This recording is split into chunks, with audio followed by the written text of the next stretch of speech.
Sir P T I کا manifesto کس نے لکھا تھا, نام تو بتا دیں. اسد نے. کون ہے اکنامک پلان. وہ آپ کے کون ہے؟ اکنامک پلان کون ہے آپ کے بھائی ہیں. ایسا کھل کے بولے, ناراض ہو کے بول رہے ہیں. ناراض ہو کے نہیں یہ جو کچھ انہوں نے پہلے جملوں میں بولا تھا نا, آپ پوچھ رہے تھے, آپ نہیں میں دوہرانا. اسی وقت میں نے یہ, مجھے تو ڈیٹ یاد ہے, جولائی 9 2018 کو دونوں بھائیوں نے مل کے 2018 کو کیا تھا. تو 50 لاکھ کا گھر کا مطلب میں نے اسی وقت کیلکولیٹ کیا تھا. It means 83 housing units per month for consistently for 60 months.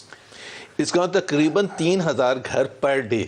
3000 تو فائلیں نہیں موو کر سکتے, نہیں کر سکتے نا, آپ بھی وزیر رہ چکے. 3000 بس 30 فائلیں نہیں موو کر سکتے.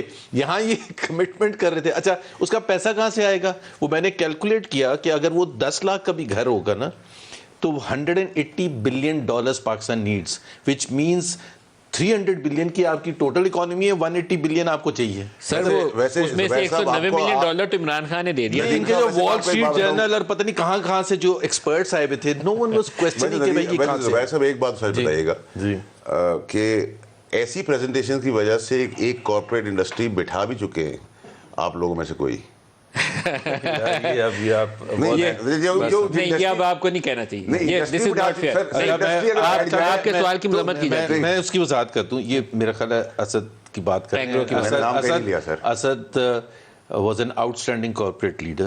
اچھا ایگرو میں اور in the business world آج بھی. یہ قابل مذمت ہے ان کا سوال. ایگرو جو آج آسمان سے باتیں کر رہی ہے, اس میں آپ کی فیملی کا کنٹریبیوشن آپ یہ کہہ رہے ہیں. فیملی کا نہیں, بھائی ہے نا, کوئی فیملی ہے نا. Asad was a career, he had a career with. نہیں میں تو سوال کر رہا ہوں. Exxon join کیا تھا. فیصل وارڈر صاحب, آپ کے سوال کی کامنٹ کی میں مذمت کرتا ہوں.